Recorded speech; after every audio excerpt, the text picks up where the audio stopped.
Boa tarde, professoras queridas, colegas de trabalho, artistas e educadores de todo o Brasil.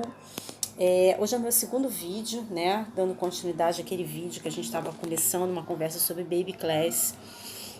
Eu venho pensando há muito tempo a respeito da estrutura das aulas.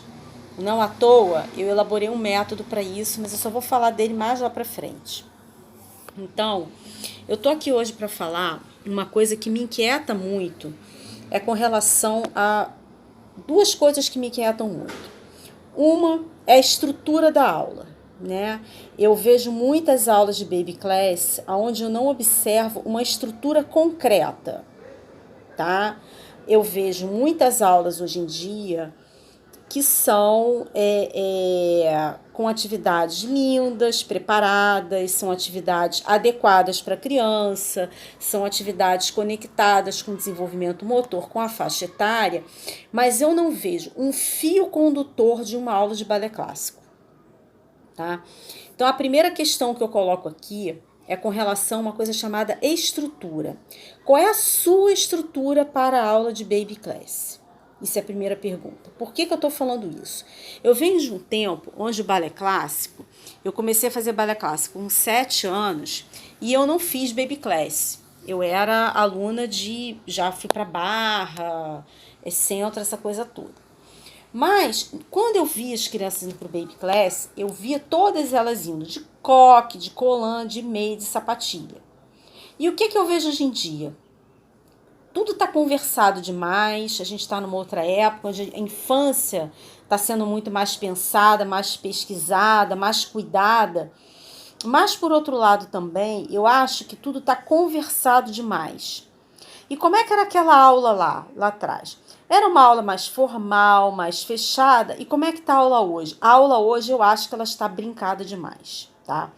Eu não vou citar nome, eu não vou aqui questionar as propostas pedagógicas de ninguém, mas o que eu venho chamar as pessoas para reflexão é o seguinte: eu venho de uma época onde o baby class ele não tinha esse pensamento da infância, né? Não que todas as professoras fossem carrascas, botasse a criança na barra, não estou falando disso, era uma aula mais formal.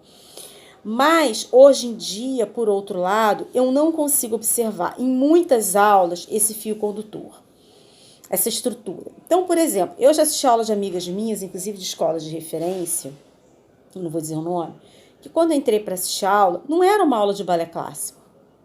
Era baby class, as crianças estavam de rosa, era uma aula de recreação psicomotora. Então, a recreação psicomotora, ela é extremamente,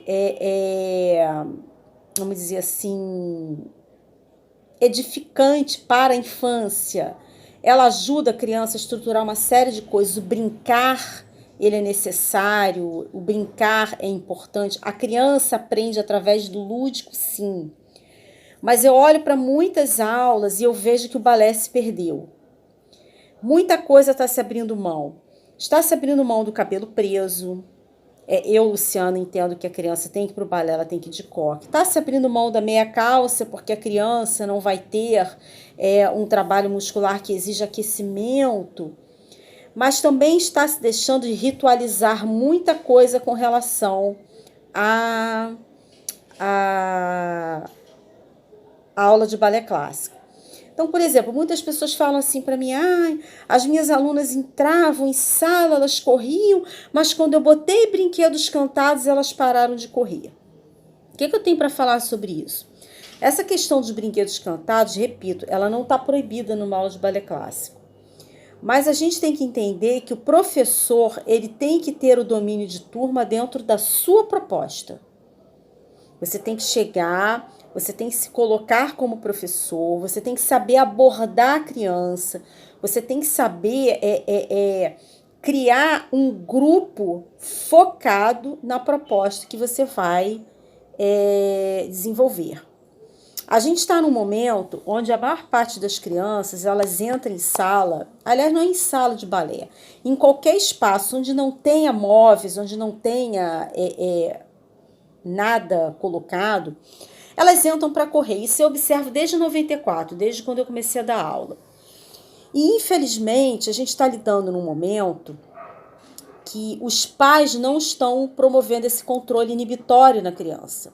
O controle inibitório é uma habilidade que a gente precisa desenvolver na criança, não é para reprimir a criança, é para a criança entender como é que o corpo dela e as atitudes vão funcionar de acordo com cada contexto.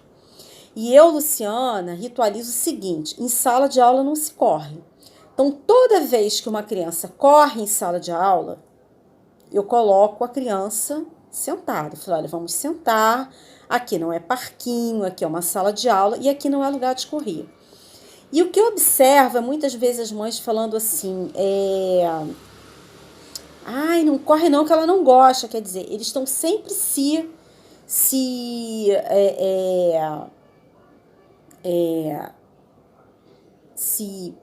eximindo daquilo que seria uma função deles. Então, a carga do professor está cada vez maior.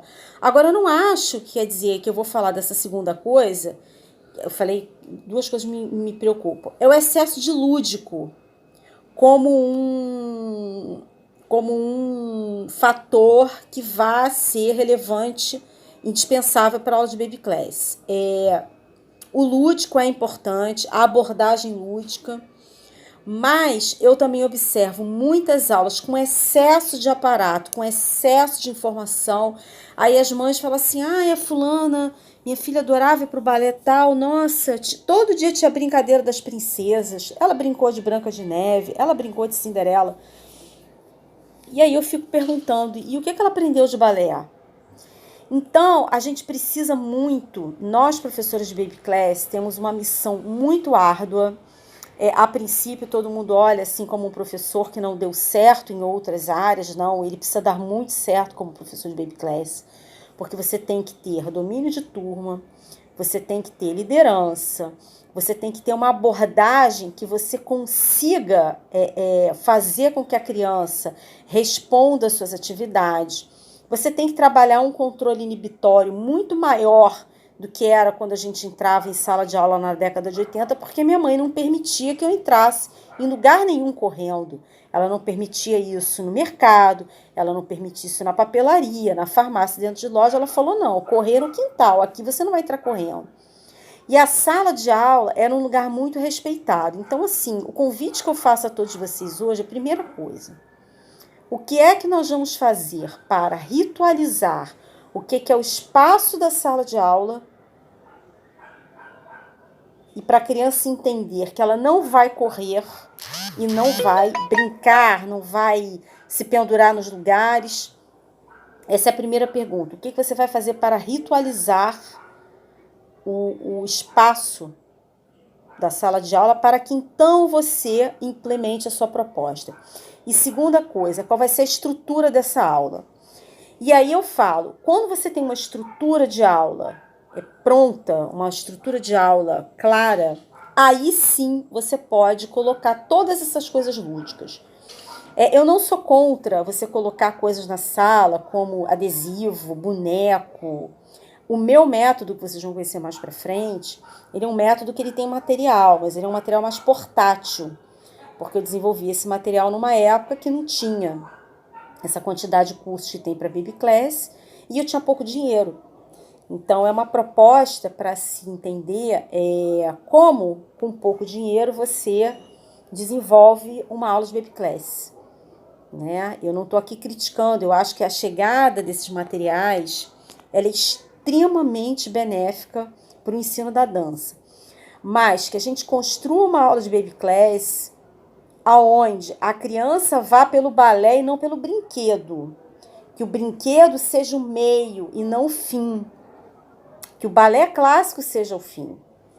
Né? E aí eu me lembro de uma aula que eu tive com uma professora cubana, que eu estudei um pouco de método cubano, eu não completei, né, a grade, mas eu fiquei muito feliz quando eu tive a primeira aula com essa professora. Era uma aula, e não era para Baby Class, porque o método cubano, o método de escola profissional, é para crianças de 8 anos, 7, 8 anos. E eu lembro que essa professora dedicou um tempo muito grande, talvez uns 20 minutos, diante de uma apostila com tanta técnica, com plié, com batimantandi, E ela, antes de abrir a apostila, parece que eu estou escutando a voz dela. Foi um momento que me marcou muito. Ela falou assim: a primeira coisa numa aula de balé não é o passo que você vai ministrar, é a entrada na sala de aula. A entrada na sala de aula, ela é determinante no sucesso da proposta que você vai colocar. Ou seja, no sucesso daquele processo de ensino de aprendizagem. E embora não estejamos formando profissionais, eu entendo que a gente tem que estar conectado com o universo de uma arte. A gente se apropria, a gente se autoriza enquanto professor de balé clássico, mas a gente tem que entender que mesmo quando a gente não forma profissional, a gente está formando cidadãos, a gente está formando plateia, a gente está formando cidadãos culturais que vão adquirir produtos culturais já na frente. Então, qual é o valor que a gente vai dar para essa arte? E eu entendo que, independente e até além da formação artística, existe uma formação social no sentido da gente respeitar contextos e áreas de conhecimento. Então, por exemplo, quando uma criança entra correndo numa sala de balé, a gente pode estar perdendo a oportunidade, estar formando ela para entrar num museu, para entrar em outro lugar, ou até mesmo para que esses pais entendam que esse aprendizado do balé, esse foco, esse controle inibitório, ele vai ser fecundo para qualquer profissão que essa criança vier a seguir. O balé clássico é uma escola de vida. Dentro de uma sala de balé clássico, a gente aprende muitas coisas que a gente vai levar pela vida fora. E várias pessoas agradecem o sucesso profissional que tem em várias outras áreas, na advocacia, na medicina, no design. Eu tenho respostas de onde eu menos espero, as pessoas falarem assim: nossa, eu devo a profissional que eu sou ao balé clássico. Então, vamos pensar numa aula, numa proposta de aula, próxima vez que a gente entrar em sala, depois desse período aí que a gente está, muitas aspas, licenciado, como é que vai ser a entrada na sala de aula? Pensa nisso, pensa e escreve aqui embaixo, se você já tem alguma experiência com relação a isso, ou quando você retornar para a sua sala de aula, como é que você vai ritualizar? Qual vai ser a ordenação que você vai colocar nessa sala e o impacto que ela vai ter na concentração das crianças ao longo da aula e ao longo do ano.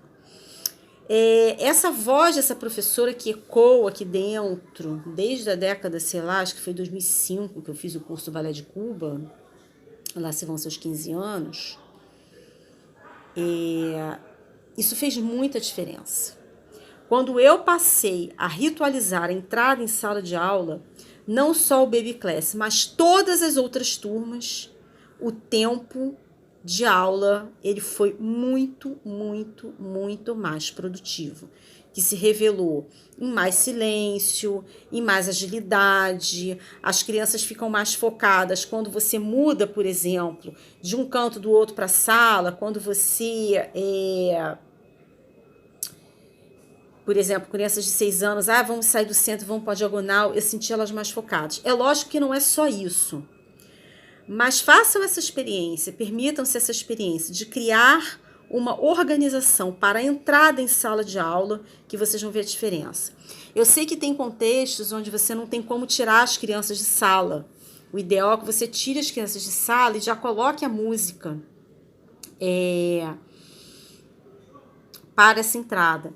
Mas quando isso não é possível, por exemplo, eu trabalhei em escolas que se eu colocasse as crianças do lado de fora, em escolas de ensino regular, ia estar a hora da saída, ia ter criança correndo e ia perder mais ainda. Então, o que eu fiz? Eu terminei um lado da sala e eu brinquei com elas. Falei, olha, faz de conta que a gente está do lado de fora e a gente vai sentar, a gente vai se preparar aqui de pé e vai entrar na sala, como se a gente estivesse entrando no palco, né? E realmente teve muito resultado. Então, por favor, comente, ative o sininho das notificações para vocês receberem os próximos vídeos, compartilhe com amigos E escreva aqui embaixo as suas impressões sobre os vídeos da professora Luciana. Muito obrigada a todos, um beijo e até a próxima.